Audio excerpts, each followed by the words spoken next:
ಹೆಸರೇನು ನಿಮ್ಮದು? ಅಶ್ವಿನಿ ಅಂತ ಸರ್. ಯಾವ ಊರವರು? ಯಾದಗಿರಿ ಸರ್. ಯಾದಗಿರಿಯವರಾ? ಏನು ಸಬ್ಜೆಕ್ಟ್ ತೊಗೊಂಡಿದ್ದೀರಾ? ವಿಜ್ಞಾನ.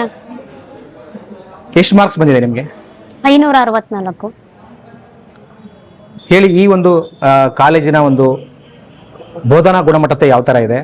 ಇಲ್ಲಿ ಬೋಧಕರು ಮತ್ತು ಈ ಕಾಲೇಜಿನ ಒಂದು ಆಡಳಿತ ಮಂಡಳಿ ಯಾವ ರೀತಿ ನಿಮಗೆ ಬೆನ್ನಿಗಿದೆ? ಸರ್, ಇಲ್ಲ ಆಡಳಿತ ಮಂಡಳಿ ಎಲ್ಲ ಚೆನ್ನಾಗಿತ್ತು. ನಾನು 10th ಮುಗಿಸಿದ್ದು ಮೊರಾರ್ಜಿ ಸ್ಕೂಲ್ ಮೋಟ್ನಳ್ಳಿ ಅಂತೇಳಿ. ಅಲ್ಲಿ ನಂದು 92.64 ರಿಸಲ್ಟ್ ಆಗಿತ್ತು. ಮುಂದೆ ನನಗೆ ಎಲ್ಲಿ ಓದ್ಬೇಕಂತ ಒಂದು ಕನ್ಫ್ಯೂಷನ್ ಇತ್ತು. ಆದರೆ ನಾನು ಗೌರ್ಮೆಂಟ್ ಸೀಟ್ ಆಗಿದ್ದು ಯಾದಗಿರಿ ಜಿಲ್ಲೆಯ ಶಿವಗಿರಿ ಎಂಬ ಒಂದು ಕಾಲೇಜಿನಲ್ಲಾಗಿತ್ತು, ಮತ್ತು ಗದಗಲ್ಲಾಗಿತ್ತು.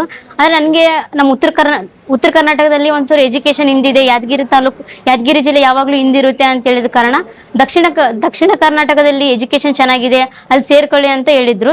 ಇಲ್ಲಿ ನಮ್ಮ ಮಾಮನ ಮಗಳು ಅನಿತಾ ಅಂತೇಳಿ ಓದ್ ಬ್ಯಾಚ್ ಸೇರಿದ್ಲು ಸರ್. ಅವ್ರ ರಿಸಲ್ಟ್ ಚೆನ್ನಾಗಿ ಬಂದಿತ್ತು. ಇಲ್ಲಿ ವಿಜ್ಞಾನ ವಿಭಾಗ ಚೆನ್ನಾಗಿದೆ, ಎಲ್ಲ ಫೋಕಸ್ ಚೆನ್ನಾಗಿ ಮಾಡ್ತಾರೆ, ಚೆನ್ನಾಗಿ ಎಜುಕೇಷನ್ ಇದೆ ಅಂತ ಹೇಳಿದ್ರು ಸರ್.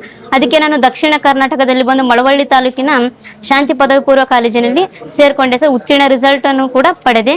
ಇಲ್ಲಿನ ವಾತಾವರಣ ಕೂಡ ಚೆನ್ನಾಗಿತ್ತು. ಎಲ್ಲ ಲೆಕ್ಚರ್ಸ್ ಮತ್ತೆ ಈ ಸಂಸ್ಥೆ ನಾಗೇಗೌಡರು ಮತ್ತೆ ನಾಗಮಣಿ ಮೇಡಮ್ನವರು ನಮಗೆಲ್ಲ ಫುಲ್ ಸಪೋರ್ಟ್ ಮಾಡಿದ್ರು. ಉತ್ತರ ಕರ್ನಾಟಕದಿಂದ ಬಂದು ನಮಗೆ ಒಂಚೂರು ಭಾಷೆ ಆಗಲಿ ಉಡುಗೆ ತೊಡುಗೆ ಆಗಲಿ ಒಂಚೂರು ಕಷ್ಟ ಆಯಿತು. ಆದರೆ ಇಲ್ಲಿ ಲೆಕ್ಚರ್ಸು ನಮಗೆ ಒಳ್ಳೆ ಗೈಡೆನ್ಸ್ ಕೊಟ್ಟು, ತಂದೆ ತಾಯಿ ಒಂದು ಪ್ರೀತಿ ಕೊಟ್ಟು, ಚೆನ್ನಾಗಿ ನಮಗೆ ಎಜುಕೇಷನ್ ಚೆನ್ನಾಗೈತೆ, ಚೆನ್ನಾಗಿ ಓದ್ಕೊಳ್ಳಿ ಎಲ್ಲ ಮಾಡಿ ಅಂತ ಹೇಳಿದ್ರು. ನಮ್ಮ ವಿಜ್ಞಾನ ವಿಭಾಗದಲ್ಲಿ ನಮಗೆ ಎಲ್ಲರೂ ಚೆನ್ನಾಗಿ ಇದು ಮಾಡಿದ್ರು. ಮಂತ್ಲಿ ಯೂನಿಟ್ ಟೆಸ್ಟ್ ಮಾಡ್ತಿದ್ರು, ಮತ್ತೆ ಪ್ರಿಪ್ರೇಟರಿ ಮತ್ತೆ ಮಿಡ್ ಟರ್ಮ್ ಎಕ್ಸಾಮು ಚೆನ್ನಾಗಿ ಮಾಡಿದ್ರು.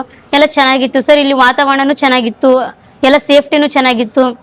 ನೀವು ಯಾದಗಿರಿಯಿಂದ ಇಷ್ಟು ದೂರ ಬಂದಿದ್ದೀರಲ್ಲ, ನಿಮ್ಗೆ ಮನೆಯಿಂದ ದೂರ ಬಂದಿದೀವಿ ಅಂತ ಏನು ಅನಿಸ್ಲಿಲ್ವಾ? ಸರ್, ಏನು ಸ್ಟಾರ್ಟಿಂಗ್ ಫೀಲ್ ಆಯ್ತು ಸರ್. ಆದ್ರೆ ನಮ್ಮ ಗುರುಗಳ ಒಂದು ಮಾರ್ಗದರ್ಶನ ನೋಡಿ, ಇವರೇ ನಮ್ಮ ತಂದೆ ತಾಯಿ, ಇವರೇ ನಮ್ಗೆಲ್ಲ ಇಲ್ಲಿ ಬಂದಿದೀವಿ ಅಂತಂದ್ರೆ ಇವರೇ ನಮ್ಮ ತಂದೆ ತಾಯಿ ಅಂತೆಲ್ಲ ಫೀಲ್ ಮಾಡ್ಕೊಂಡು ಅವ್ರು ನಮ್ಗೆ ಚೆನ್ನಾಗಿ ನೋಡ್ಕೊಂಡ್ರು ಸರ್. ನಮ್ಗೆ ಏನೋ ಒಂದು ಪ್ರಾಬ್ಲಮ್ ಆದ್ರೂ ಕೂಡ ಹೇಳ್ಕೊಳ್ಳಿ ಪುಟ್ಟ, ನಿಮ್ಮ ತಂದೆ ತಾಯಿಗೆ ಏನು ಫೋನ್ ಹಚ್ಬೇಡಿ, ಇಲ್ಲೇ ನಾವು ಇದೀವಿ, ನಿಮ್ಮ ತಂದೆ ತಾಯಿ ಆಗಿ ನಿಂತಿದೀವಿ ಅಂತ ಹೇಳ್ಬಿಟ್ಟು ಚೆನ್ನಾಗಿ ಇದು ಮಾಡಿದ್ರು ಸರ್.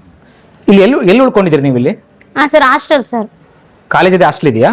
ಸರ್, ಇಲ್ಲ government hostel. Government hostel. Sir. ಇಲ್ಲಿ ಲ್ಯಾಬ್ ಇರ್ಬೋದು ಅಥವಾ ಫ್ಯಾಕಲ್ಟಿ ಇರ್ಬೋದು, ಅದೆಲ್ಲ ಯಾವ ತರ ಇದೆ ಇಲ್ಲಿ? ಸರ್, ಫ್ಯಾಕಲ್ಟಿ ಎಲ್ಲ ಚೆನ್ನಾಗೈತೆ. ಲೈಬ್ರರಿ ಆಗಿರ್ಬೋದು, ಲೈಬ್ರರಿ ಚೆನ್ನಾಗಿ ಒಳ್ಳೆ ಬುಕ್ಸ್ ಇದೆ. ಮತ್ತೆ ನಮಗೆ ಟೆಕ್ಸ್ಟ್ ಬುಕ್ಸ್ ಪ್ರೊವೈಡ್ ಮಾಡ್ತಾರೆ. ನಮ್ಮ ಲ್ಯಾಬ್ ಅಂದ್ರೆ ಚೆನ್ನಾಗಿತ್ತು ಸರ್. ಲ್ಯಾಬ್ ಅಲ್ಲಿ ರಿವಿಷನ್ ಆಗಿತ್ತು, ಮತ್ತೆ 2 ಟೈಮ್ಸ್ ಎಲ್ಲಾ ಲ್ಯಾಬು ಬಯಾಲಜಿ, ಕೆಮಿಸ್ಟ್ರಿ, ಫಿಸಿಕ್ಸ್ ಚೆನ್ನಾಗಿ ಮಾಡಿಕೊಟ್ರು ಸರ್. ಚೆನ್ನಾಗಿ ಲ್ಯಾಬ್ 2 ಟೈಮ್ ರಿವಿಷನ್ ಮಾಡಿದ್ರು. ಬೇರೆ ಕಡೆ ಹೆಂಗ್ ಮಾಡೋರೋ ಗೊತ್ತಿಲ್ಲ ಸರ್. ನಮ್ಮ ಯಾದಗಿರಿ ಡಿಸ್ಟಿಕ್ ಅಲ್ಲಿ ಕೇಳಿದ ಪ್ರಕಾರ ಅಲ್ಲಿ ರಿವಿಷನ್ ಆಗಿಲ್ಲ ಅಂತ ಹೇಳಿದ್ರು ಸರ್. ಇಲ್ಲಿ ದಕ್ಷಿಣ ಕರ್ನಾಟಕ ಶಾಂತಿ ಪದವಿ ಪೂರ್ವ ಕಾಲೇಜಿನಲ್ಲಿ ಚೆನ್ನಾಗಿ ಲ್ಯಾಬ್ ಕೂಡ ಮಾಡಿಕೊಟ್ರು ಸರ್. 2 ಟೈಮ್ಸ್ ರಿವಿಷನ್ ಆಯಿತು. ಮತ್ತೆ ನಮಗೆ ಲ್ಯಾಬ್ ಟೆಸ್ಟ್ ಕೂಡ ಮಾಡಿದ್ರು ಸರ್. ಎಲ್ಲ ಲ್ಯಾಬು ಚೆನ್ನಾಗಿತ್ತು, ಎಜುಕೇಶನ್ ಚೆನ್ನಾಗಿತ್ತು, ಟೀಚರ್ಸ್ ಗೈಡೆನ್ಸ್ ಕೂಡ ಚೆನ್ನಾಗಿತ್ತು ಸರ್.